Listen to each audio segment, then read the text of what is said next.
जय नारायण बच्चों। मैं सरिता मिश्रा आज आपको पत्र लेखन लेटर राइटिंग के बारे में बताऊंगी। चलिए बच्चों, आज हम लोग बात करते हैं औपचारिक पत्र की। पहले तो हम जानेंगे कि पत्र लेखन होता क्या है। अपने सुख दुख, अपनी समस्या को एक कागज पर लिखकर दूसरे के पास भेजना पत्र लेखन कहलाता है।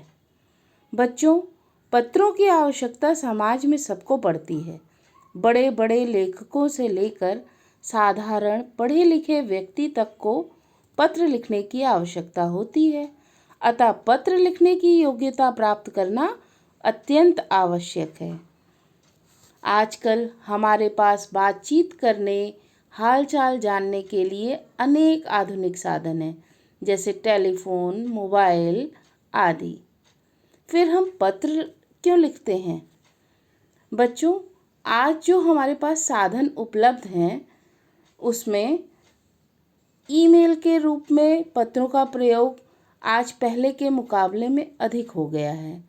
हम एसएमएस, ट्विटर या फेसबुक के संदेश भी पत्रों का छोटा रूप मान सकते हैं, बस उनका माध्यम और स्वरूप बदल गया है। आइए जानें पत्रों के द्वारा क्या संभव हो सकता है। पत्रों के द्वारा हम अपना संदेश एक दूसरे तक पहुंचाते हैं। पत्र लेखन अपने मन के भावों को अभिव्यक्त करने का सर्वोत्तम, सरल एवं सस्ता साधन है। पत्र के द्वारा घर परिवार के समाचार, मन के भाव, समस्या, प्रार्थना एवं निवेदन को प्रकट किया जाता है। पत्र लेखन एक कला है। इसके द्वारा व्यक्ति के ज्ञान, अभिरुचि एवं व्यक्तित्व का पता चलता है। आइए बच्चों, जानें पत्र के प्रकार। पत्र मुख्य रूप से दो प्रकार के होते हैं: औपचारिक पत्र, अनौपचारिक पत्र। हम बात करेंगे औपचारिक पत्र की। जिन व्यक्तियों के साथ पारिवारिक संबंध नहीं होते, उन्हें लिखे जाने वाले पत्र औपचारिक पत्र कहलाते हैं। प्रार्थना पत्र, प्रधानाचार्य को पत्र, संपादक को पत्र, व्यापार संबंधी पत्र, कार्यालयी पत्र आदि औपचारिक पत्र के अंतर्गत आते हैं। अनौपचारिक पत्र।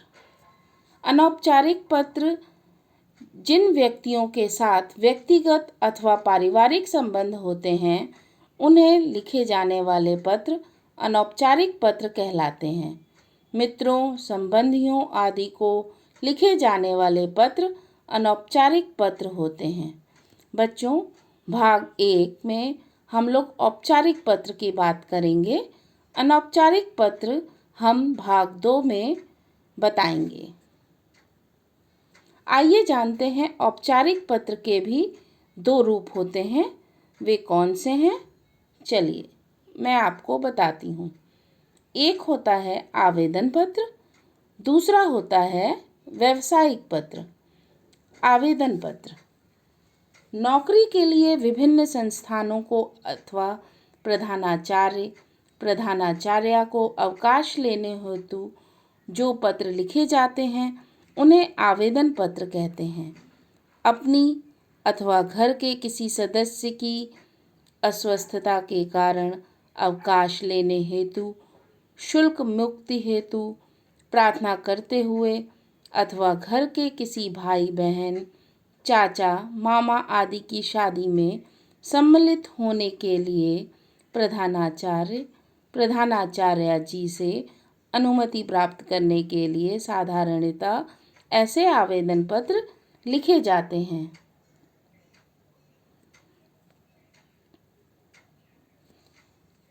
व्यावसायिक पत्र दुकानदारों या व्यापारियों को, पुस्तक विक्रेता या प्रकाशक को, समाचार पत्रों के संपादक को, सरकारी अफसरों को जो पत्र लिखे जाते हैं वे सब व्यावसायिक पत्र के अंतर्गत आते हैं।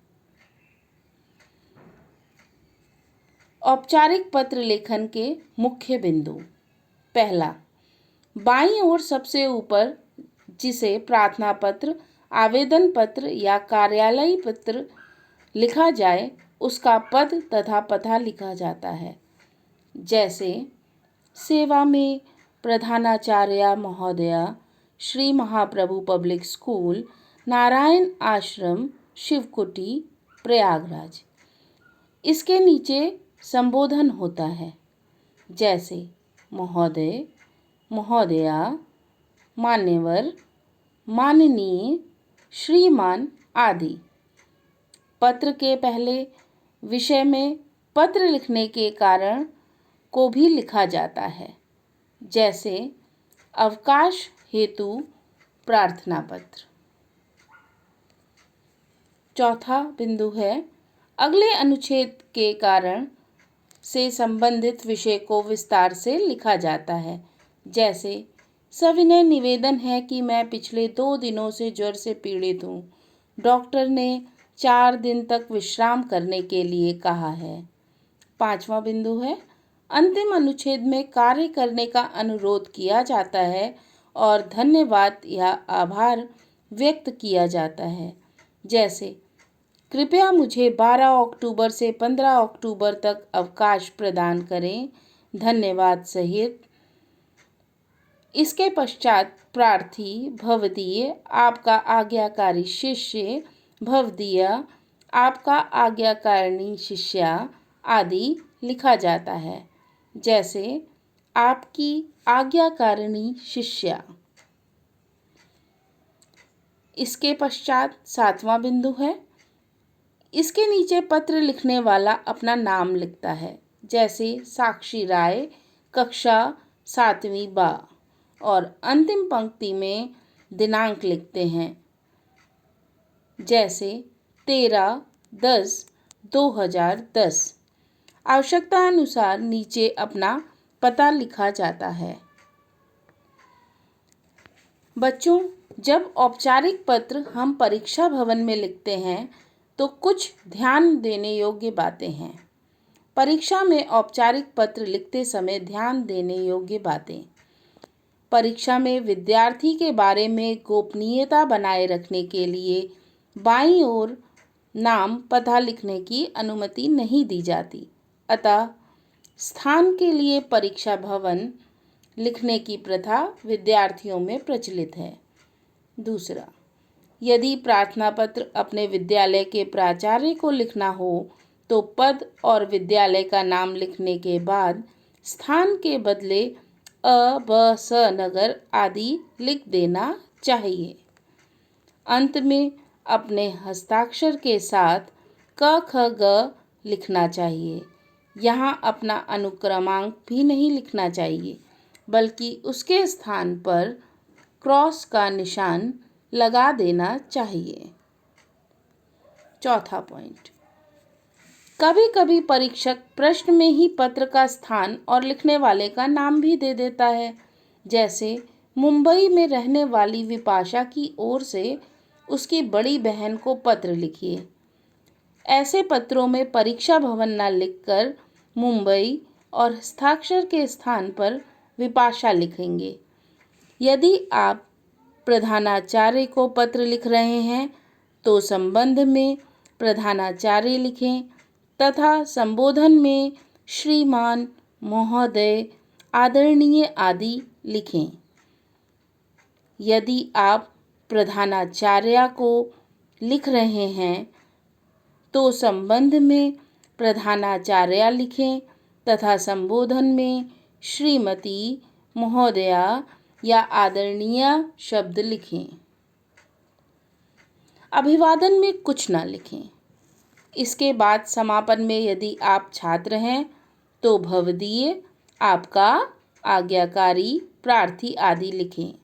किंतु यदि आप छात्रा हैं तो समापन में भवदीया, आपकी आज्ञाकारिणी या प्रार्थनी लिखें। इसी प्रकार यदि आप पुरुष अधिकारी को पत्र लिख रहे हैं तो संबंध में अधिकारी के पद का नाम लिखें, जैसे पुलिस अधीक्षक लिखें तथा संबोधन श्रीमान, महोदय, मान्यवर लिखें।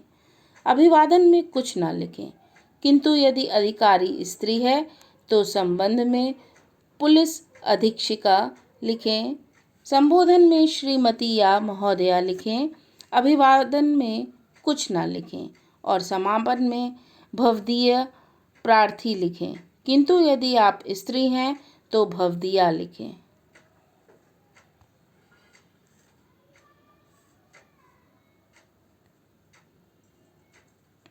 बच्चों,